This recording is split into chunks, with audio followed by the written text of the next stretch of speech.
All right. Hello, everyone. We're back again today for day 2 of working on our sugar skulls. We've got our drawing done. We're ready to put some color to this. Now, we're going to be using the watercolors for this. We'll watch a separate demo about how to use these colors. I'm not going to burn our time for that right now. What I will say is that I want to remind you that we are trying to create unity in this piece of work. I'm going to move my paint to the other side. We're trying to create unity. So what we're going to do is we're going to limit our palette to 5 colors. So I'm going to pick my first color is going to be green. Now what we want to do here, I also want to talk a little bit about value with watercolors. So to create value with the watercolors, we start with a paint that's super thin. Thin meaning that it's got lots and lots and lots of water. Because we always, whenever we talk about value, we always work from light to dark. Always, always, always.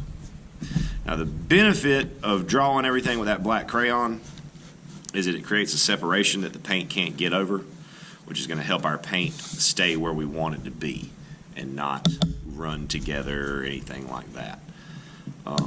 So now I got to let that dry for a second. So I'm going to go ahead and speed up this video for this first layer of color, and then we'll come back and we'll talk about creating those values.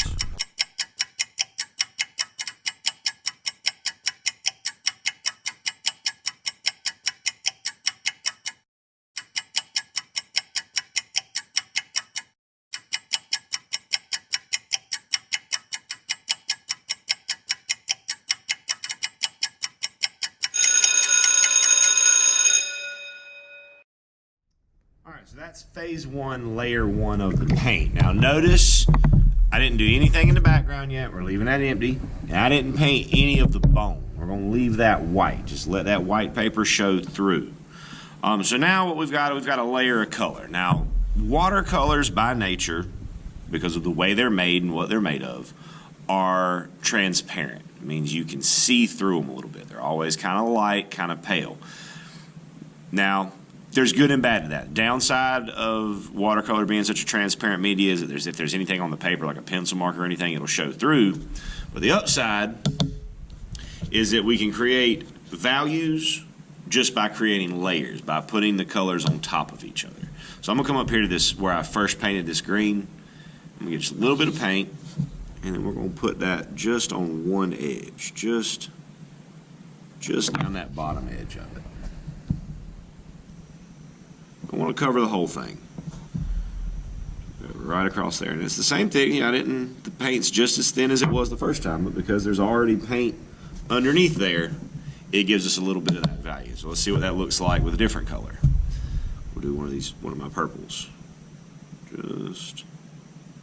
just down, just like when we use crayon or color pencil or anything else. We just want to drop those values right on the edges.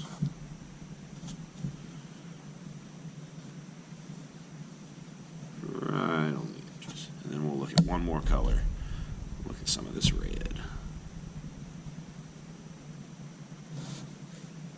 Yeah, that's going to be